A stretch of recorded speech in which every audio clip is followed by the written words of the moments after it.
Halo pemirsa setia VBS News, jumpa lagi dengan saya Alfred Pakasi dalam program VBS News Domestic Market Review and Outlook periode 30 Agustus sampai dengan 3 September 2021. Capital inflow bertambah dan optimisme pasar. Ya, pasar investasi dalam negeri pekan lalu diwarnai dengan sejumlah isu. Di antaranya aliran modal masuk atau capital inflow ke pasar keuangan Indonesia terus mengalir. Itu sebesar 7,7 triliun rupiah seminggu lalu menurut data Bank Indonesia, terutama ke pasar SBN. Selanjutnya penurunan yang berlanjut kasus baru COVID-19 serta tingkat kesembuhan yang tinggi ini mengangkat optimisme pasar. Pasar sempat wait and see menantikan hasil pertemuan The Fed akhir minggu pada simposium Jackson Hole. Untuk korban virus di Indonesia, berita resmi terakhirnya sudah sekitar 4.056.000 orang terinfeksi dan 3.689.000 orang yang sembuh dengan tingkat kesembuhan tinggi 91,2% dan 132.000 lebih orang yang meninggal. Untuk minggu berikutnya, isu antara perkembangan pandemi virus corona, prospek pemulihan ekonomi dalam dan luar negeri, ini akan kembali mewarnai pergerakan pasar. Seperti apa dinamika pasar hari-hari ini? Berikut detail dari VBS News Domestic Market Review and Outlook periode 30 Agustus sampai dengan 3 September 2021.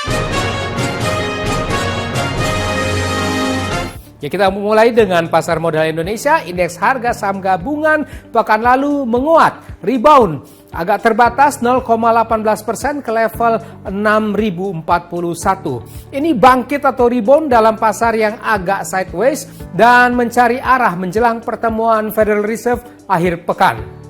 Untuk IHSG berikutnya kemungkinan masih sideways dengan mengalami penguatan di awal pekan ini. Matong rupiah pekan lalu menguat, bangkit 0,26% ke level 14.415 rupiah per US dollar.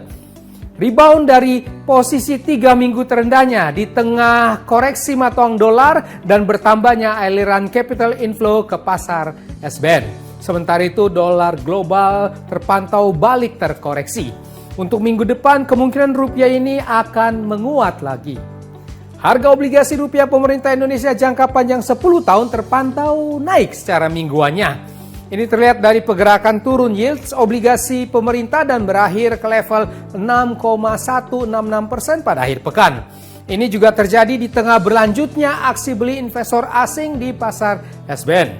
Sementara itu yield US Treasury terpantau menanjak lalu terkoreksi di akhir minggu. Ya, pemirsa setia VBS News, Bank Indonesia pekan lalu melaporkan bahwa likuiditas perekonomian atau uang beredar dalam arti luas M2 pada Juli 2021 tetap tumbuh terjaga, yakni sebesar 7,149 triliun rupiah atau tumbuh 8,9% year on year-nya. Ini agak melambat dibandingkan pertumbuhan bulan sebelumnya 11,4% year on year-nya. Pertumbuhan uang beredar Juli ini terutama disebabkan oleh komponen uang beredar sempit dan uang kuasi. Berdasarkan data transaksi 23 sampai 26 Agustus 2021, Bank Indonesia melaporkan non-residen di pasar keuangan domestik melakukan beli neto atau terjadi capital inflow sebesar 7,67 triliun rupiah. Terdiri dari beli neto di pasar SBN sebesar 7,18 triliun rupiah dan beli neto di pasar saham sebesar 0,49 triliun rupiah. Ya, perbaikan sejumlah indikator ekonomi ini menunjukkan bahwa ekonomi Indonesia sedang terus bergerak ke arah pemulihannya di tahun 2021 ini. Ya, demikian pemirsa setia VBS News, kita sudah membahas bersama VBS News Domestic Market Review and Outlook periode 30 Agustus sampai dengan 3 September 2021. Saya Alfred Pakasi di sini, mohon diri sejenak. Baiklah semuanya, stay safe, stay healthy. Salam VBS.